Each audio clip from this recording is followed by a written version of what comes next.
Hello and welcome everyone.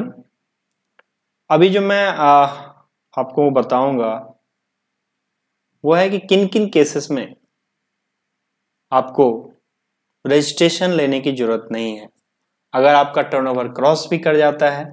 जैसे lastly मैंने आपको बताया था कि आपका टर्नओवर अगर लिमिट्स के नीचे भी है तो भी आपको कंपलसरी रजिस्ट्रेशन लेना पड़ जाएगा। बट जो आगे मैं जो केसेस बताऊंगा इसमें अगर आपका टर्नओवर क्रॉस भी कर जाता है लिमिट्स को तो भी आपको रजिस्ट्रेशन लेने की जरूरत नहीं पड़ेगी। आपके ये लिमिट्स हैं, ये एक बार दोबारा से चेक कर लीजिए कि एक्सीड 40 लैक्स 20 लैक्स जो लिमिट इंक्रीज हो गए हैं गुड्स के केस में, और पुराने जो लिमिट्स थे जो कुछ स्टेट्स में अभी भी चल रहे हैं वो भी लिमिट्स हैं। जो फर्स्ट केस है जहां पे आपको रजिस्ट्रेशन लेने की जरूरत नहीं पड़ेगी अगर आप एक्सक्लूसिवली होली एग्जेम्प्ट सर्विस दे रहे हैं या सप्लाई कर रहे हैं या ऐसी कोई सप्लाई कर रहे हैं जो टैक्सेबल नहीं है, जो आपके जीएसटी के प्रीव्यू से बाहर है, वैसा कोई सप्लाई दे रहे हैं तो आपको रजिस्ट्रेशन लेने की जरूरत नहीं पड़ेगी। अगर आपका टर्नओवर क्रॉस भी कर जाए तो जीएसटी रजिस्ट्रेशन की जरूरत नहीं है। जो सेकेंड पर्सन है वो है एग्रीकल्चरिस्ट, जो किसान वगैरह लोग हैं।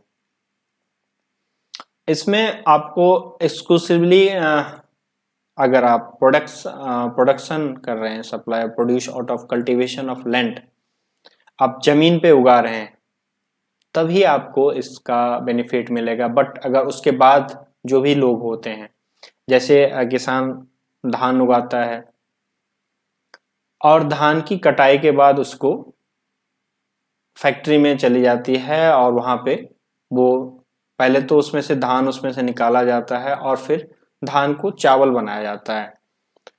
तो धान को बनाने मतलब उगाने के बाद कटाई तक जो है वो किसान जो यहाँ पे कवर है उसमें आता है, और उसके बाद जो वो धान से वो चावल बनता है वो आपकी पहले क्या था, जब सर्विसेज के केस थे उस टाइम पे इस पे जीएसटी लगता था, बट उसको बाद में क्या किया गया, एग्जेम्प्ट किया गया है।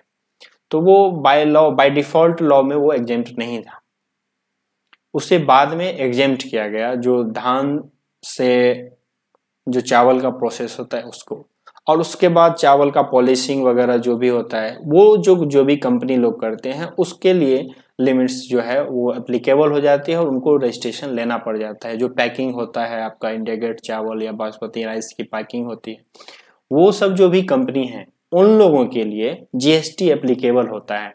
बट जो किसान है, जहाँ ओरिजिन होता है, जहाँ पे जो मेन किसान है, जो लोग धान की बुआई जुताई वगैरह करते हैं, उनके केस में ये जीएसटी एप्लीकेबल नहीं होगा। अगर वो लोग 20 लैक्स के ऊपर भी इनकम अगर उनका हो तो भी जीएसटी एप्लीकेबल नहीं होगा।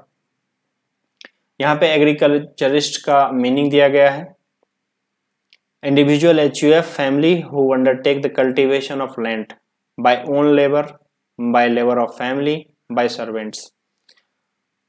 तो इन केसेस में इनको एग्रीकल्चरिस्ट कहा गया, और एग्रीकल्चरिस्ट के केस में अगर वो produce out of cultivation of land कर रहे हैं तो उनको रजिस्ट्रेशन की रिक्वायरमेंट नहीं होगी।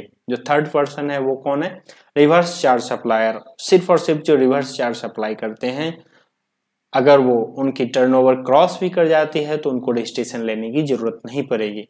लेकिन ये सिर्फ एक्सक्लूसिव होना चाहिए, सिर्फ और सिर्फ रिवर्स चार्ज की ही ऐसी सप्लाई होनी चाहिए जिन पे रिवर्स चार्ज अप्लाई होता है।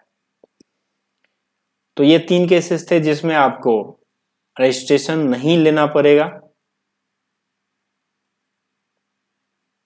आप चैनल को सब्सक्राइब कर लीजिए, और अगर क्वेरी हो तो आप मेरे इन 2 नंबरों में से किसी पे भी कॉल करके पूछ सकते हैं।